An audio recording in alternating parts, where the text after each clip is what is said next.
Здравствуйте, друзья! Ковчег судного дня в горах Южного Урала. Впервые о таинственном строительстве на горе Ямантау, расположенной недалеко от Магнитогорска, заговорили еще в конце 1970-х годов.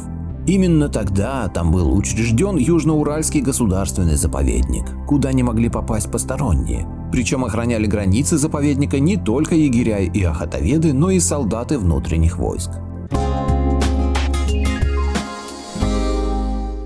Все работы на подземном объекте в районе Ямантау вело управление строительства номер 30, входившее в структуру Министерства обороны СССР, которое считалось самой большой строительной организацией в мире. Оно насчитывало более 1000 подразделений и специализировалось на возведении особо важных объектов наземного и подземного размещения. Сам спецобъект состоит из нескольких населенных пунктов: станция Юша, город Татлы, город Межгорье. Комплекс имеет несколько названий. В 1979 году он назывался Уфа-105. Все работы в районе горы Ямантау велись в условиях строжайшей секретности. Кстати, Ямантау в переводе с башкирского «плохая гора». Даже местные жители очень мало знали о том, что там строилось в 1970-е годы и для чего предназначены огромные шахты и подземелья в толще горы. К Ямантау подвели линию электропередачи, железнодорожную ветку.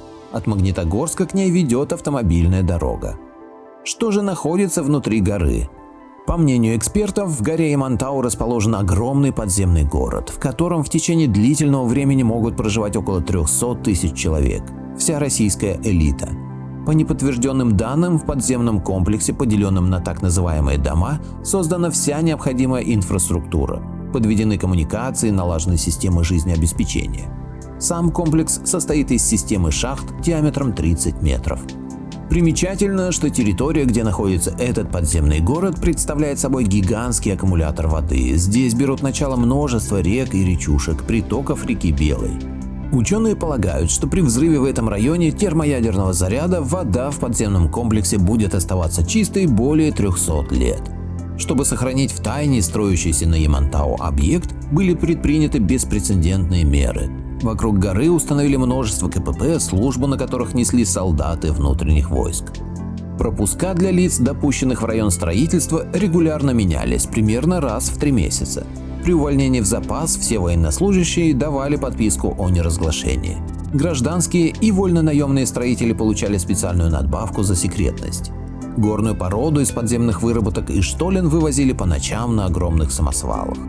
Строительство подземного города шло ударными темпами. Гору пересекали подземные тоннели, по которым могли свободно ездить автомашины. Никто точно не знает их протяженность. Говорят, что общая длина подземных выработок достигает 500 километров. Один из военнослужащих, работавший водителем грузовой машины, рассказал, что как-то раз он должен был доставить на строительство таинственного объекта какой-то особо важный груз. У въезда в туннель за руль его грузовика сел прапорщик, а ему было предложено подождать у входа. Когда грузовик вернулся, солдат посмотрел на спидометр и по нему узнал, что в подземелье машина проехала около 100 километров. Строящийся объект часто посещали с инспекцией руководители Министерства обороны и даже кое-кто из руководителей СССР. Для таких визитов на вершине горы была построена специальная посадочная площадка для вертолета. Все это лишний раз говорит о большой государственной важности этого объекта. В Советском Союзе велась активная подготовка к возможной ядерной войне с США. Строились не только шахты для межконтинентальных баллистических ракет, но и своего рода ковчеги, где люди могли укрыться от атомного взрыва. Чем же на данный момент является объект под горой Ямантау? Есть высокая доля вероятности, что там находится один из элементов системы «Периметр» – комплекса автоматического управления массированным ответным ядерным ударом. В этом случае в окрестностях горы должны быть ракетные шахты с командными ракетами, а также комплексы спутниковой связи. Впрочем, первые и последние могут быть мобильными. Кроме того, не исключено, что в подземных чертогах Ямантау располагается секретный научно-исследовательский или производственный объект.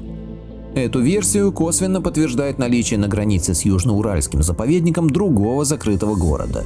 В Трехгорном на приборостроительном заводе с 1952 года занимаются производством ядерных боеприпасов.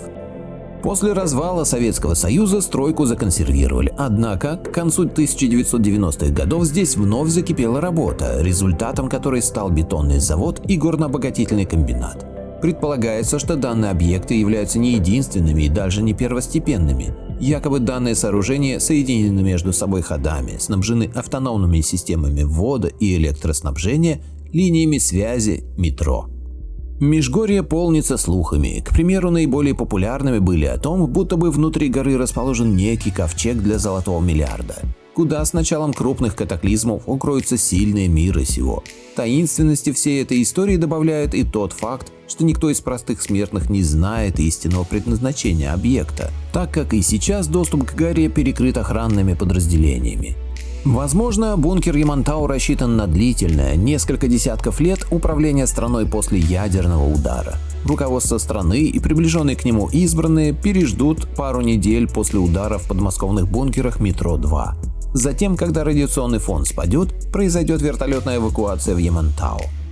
Напишите в комментариях, знаете ли вы, для чего построен подземный город в Ямантау.